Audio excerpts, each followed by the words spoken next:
A paz do Senhor, sejam bem-vindos a mais uma leitura da Bíblia. E hoje nós vamos ler Lucas capítulo 10 e 11. Lucas capítulo 10 e 11. Capítulo 10. A missão dos 72. Depois disso, o Senhor escolheu mais 72 dos seus seguidores e os enviou de dois em dois a fim de que fossem adiante dele, para cada cidade e lugar aonde ele tinha de ir. Antes de os enviar, ele disse: A colheita é grande, mas os trabalhadores são poucos. Por isso, peçam ao dono da plantação que mande trabalhadores para fazerem a colheita. Vão! Eu estou mandando vocês como ovelhas para o meio de lobos. Não levem bolsa, nem sacola, nem sandálias, e não parem no caminho para cumprimentar ninguém. Quando entrarem numa casa, façam primeiro esta saudação: que a paz esteja nesta casa. Se um homem de paz morar ali, deixe a saudação com ele. Mas se o homem não for de paz, retirem a saudação. Fiquem na mesma casa e comam e bebam o que lhes oferecerem, pois o trabalhador merece seu salário. Não fiquem mudando de uma casa para outra. Quando entrarem numa cidade e forem bem recebidos, comam a comida que derem a vocês, curem os doentes daquela cidade e digam ao povo dali: O reino de Deus chegou até vocês. Porém, quando entrarem numa cidade e não forem bem recebidos, vão pelas ruas dizendo: Até a poeira desta cidade que grudou nos nossos pés, nós sacudimos contra vocês. Mas lembrem disto: o reino de Deus chegou até vocês. E Jesus disse mais isto: Eu afirmo a vocês que, no dia do juízo, Deus terá mais pena de Sodoma do que daquela cidade. As cidades que não creram. Jesus continuou: Ai de você, cidade de Corazim! Ai de você, cidade de Betsaida! Porque, se os milagres que foram feitos em vocês tivessem sido feitos nas cidades de Tiro e de Sidom, os seus moradores já teriam abandonado seus pecados há muito tempo. E para mostrarem que estavam arrependidos, teriam se assentado no chão, vestidos com roupa feita de pano grosseiro, e teriam jogado cinzas na cabeça. No dia do juízo, Deus terá mais pena de Tiro e de Sidom do que de vocês. Corazim e Betsaida. E você, cidade de Cafarnaum, acha que vai subir até o céu? Pois será jogada no mundo dos mortos. Então disse aos discípulos: Quem ouve vocês está me ouvindo, quem rejeita vocês está me rejeitando. E quem me rejeita está rejeitando aquele que me enviou. A volta dos 72. Os 72 voltaram muito alegres e disseram a Jesus: Até os demônios nos obedeciam quando, pelo poder do nome do Senhor, nós mandávamos que saíssem das pessoas. Jesus respondeu: De fato, eu vi Satanás cair do céu como um raio. Escutem, eu dei a vocês poder para pisar cobras e escorpiões e para, sem sofrer nenhum mal, vencer a força do inimigo. Porém, não fiquem alegres porque os espíritos maus lhe obedecem, mas sim porque o nome de cada um de vocês está escrito no céu.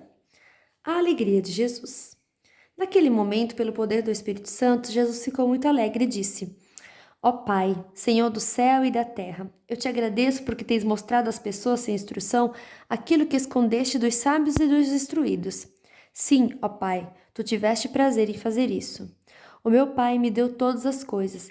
Ninguém sabe quem é o Filho a não ser o Pai, e ninguém sabe quem é o Pai a não ser o Filho. E também aqueles a quem o Filho quiser mostrar quem o Pai é. Então, Jesus virou-se para os discípulos e disse só para eles: Felizes são as pessoas que podem ver o que vocês estão vendo. Eu afirmo a vocês que muitos profetas e reis gostariam de ter visto o que vocês estão vendo, mas não puderam. E gostariam de ter ouvido o que vocês estão ouvindo, mas não ouviram. A parábola do bom samaritano. O mestre da lei se levantou e, querendo encontrar alguma prova contra Jesus, perguntou: Mestre, o que devo fazer para conseguir a vida eterna? Jesus respondeu: O que é que as escrituras sagradas dizem a respeito disso? E como é que você entende o que elas dizem? O homem respondeu: Ame o Senhor seu Deus com todo o coração, com toda a alma, com todas as forças e com toda a mente, e ame o seu próximo como você ama você mesmo. A sua resposta está certa, disse Jesus. Faça isso e você viverá. Porém, o mestre da lei, querendo se desculpar, perguntou: Mas quem é meu próximo? Jesus respondeu assim: Um homem estava descendo de Jerusalém para Jericó. No caminho, alguns ladrões o assaltaram, tiraram sua roupa, bateram nele e o deixaram quase morto. Acontece que um sacerdote que estava descendo por aquele mesmo caminho, quando viu o homem, o tratou de passar pelo outro lado da estrada. Também um levita passou por ali, olhou e também foi embora pelo outro lado da estrada. Mas um samaritano que estava viajando por aquele caminho chegou até ali. Quando viu o homem, ficou com muita pena dele, então chegou perto dele, limpou seus ferimentos com azeite e vinho e em seguida os enfaixou. Depois disso, o samaritano colocou-o no seu próprio animal e o levou para uma pensão onde cuidou dele. No dia seguinte, entregou 2 moedas de prata ao dono da pensão, dizendo: Tome conta dele. Quando eu passar por aqui na volta, pagarei o que você gastar a mais com ele. Então Jesus perguntou ao mestre da lei: Na sua opinião, qual desses 3 foi o próximo do homem assaltado? Aquele que o socorreu, respondeu o mestre da lei. E Jesus disse: Pois vá e faça a mesma coisa. Jesus visita Marta e Maria. Jesus e os seus discípulos continuaram a sua viagem e chegaram a um povoado. Ali, uma mulher chamada Marta o recebeu na casa dela. Maria, sua irmã, sentou-se aos pés do Senhor e ficou ouvindo o que ele ensinava. Marta estava ocupada com todo o trabalho da casa. Então chegou perto de Jesus e perguntou: O senhor não se importa que a minha irmã me deixe sozinha com todo este trabalho? Mande que ela venha me ajudar. Aí o Senhor respondeu: Marta, Marta, você está agitada e preocupada com muitas coisas, mas apenas uma é necessária. Maria escolheu a melhor de todas e esta ninguém vai tomar dela. Capítulo 11. Jesus ensina a orar.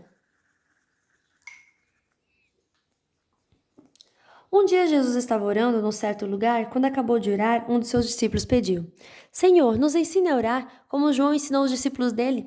Jesus respondeu: Quando vocês orarem, digam: Pai, que todos reconheçam que o teu nome é santo, venha o teu reino. Dá-nos cada dia o alimento que precisamos. Perdoa os nossos pecados, pois nós também perdoamos todos os que nos ofendem. E não nos deixe que sejamos tentados.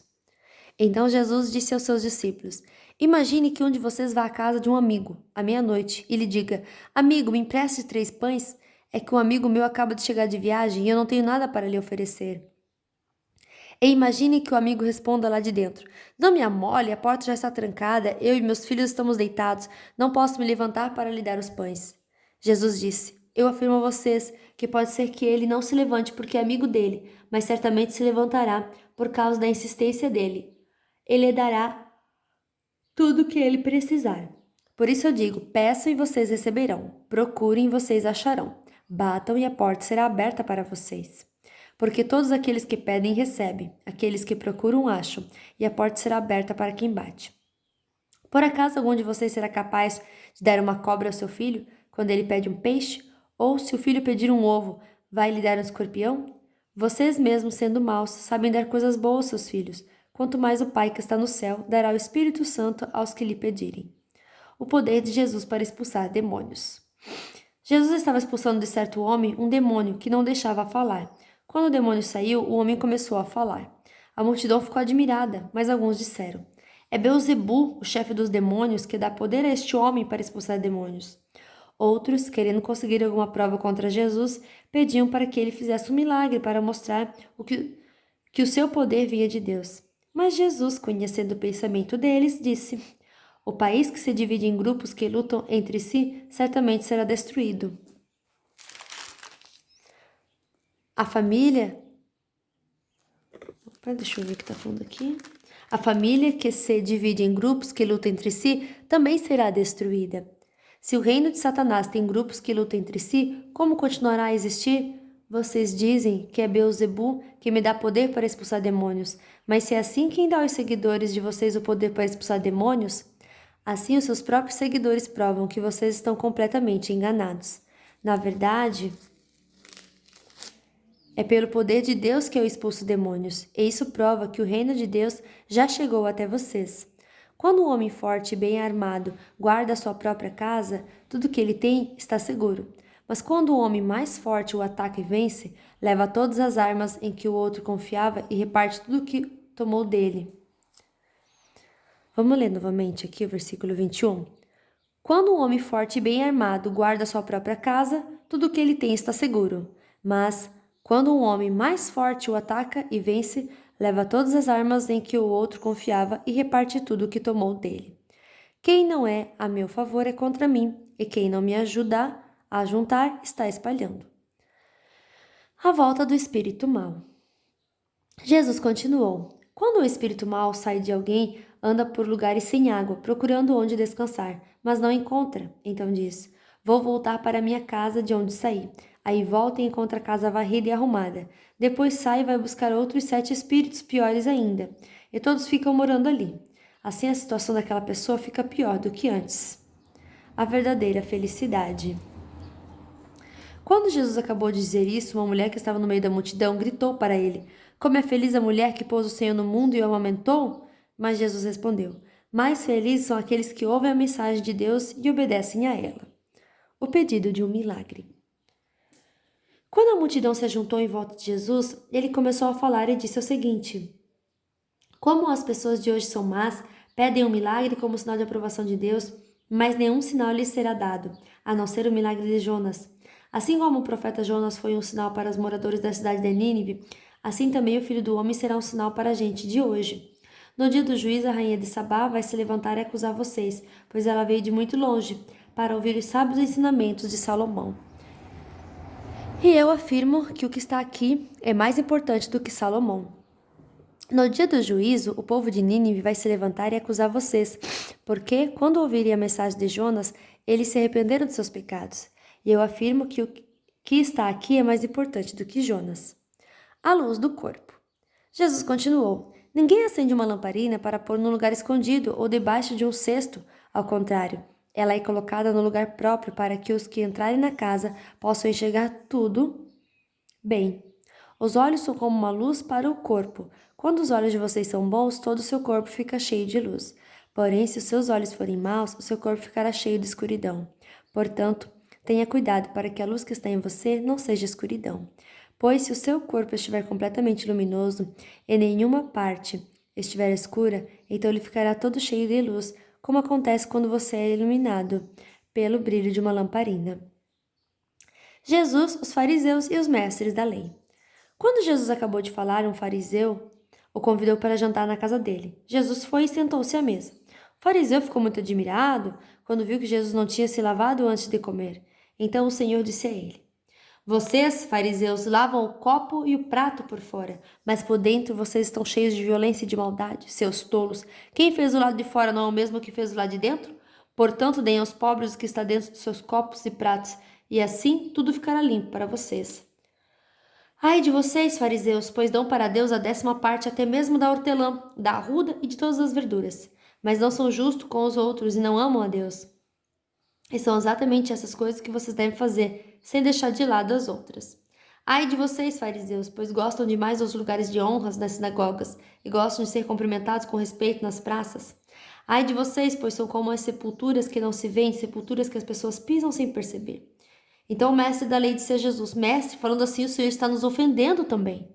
Jesus respondeu: Ai de vocês também, mestre da lei, porque põem fardos tão pesados nas costas dos outros que eles quase não podem aguentar. Mas vocês mesmos não ajudam nem ao menos com um dedo essas pessoas a carregar esses fardos. Ai de vocês, pois fazem túmulos bonitos para os mesmos profetas que os antepassados de vocês mataram. Com isso vocês mostram que concordam com o que seus antepassados fizeram, pois eles mataram os profetas e vocês fazem túmulos para eles. Por isso a sabedoria de Deus disse: Mandarei para eles profetas e mensageiros, e eles matarão alguns e perseguirão outros. Por causa disso, esta gente de hoje será castigada pela morte de todos os profetas assassinados desde a criação do mundo, começando pela morte de Abel até a morte de Zacarias, que foi assassinado entre o altar e o lugar santo. Sim, eu afirmo a vocês que o povo de hoje será castigado por todos esses crimes. Ai de vocês, mestres da lei, pois guardam a chave que abre a porta da casa da sabedoria, e assim nem vocês mesmos entram, nem deixam os outros entrarem. Quando Jesus saiu dali, os mestres da lei e os fariseus começaram a criticá-lo com raiva e a lhe fazer perguntas sobre muitos assuntos. Eles queriam levá-lo a dizer alguma coisa que pudesse lhe servir de motivo para acusá-lo. Fim da nossa leitura de hoje, que Deus abençoe sua vida poderosamente e até amanhã. Tchau!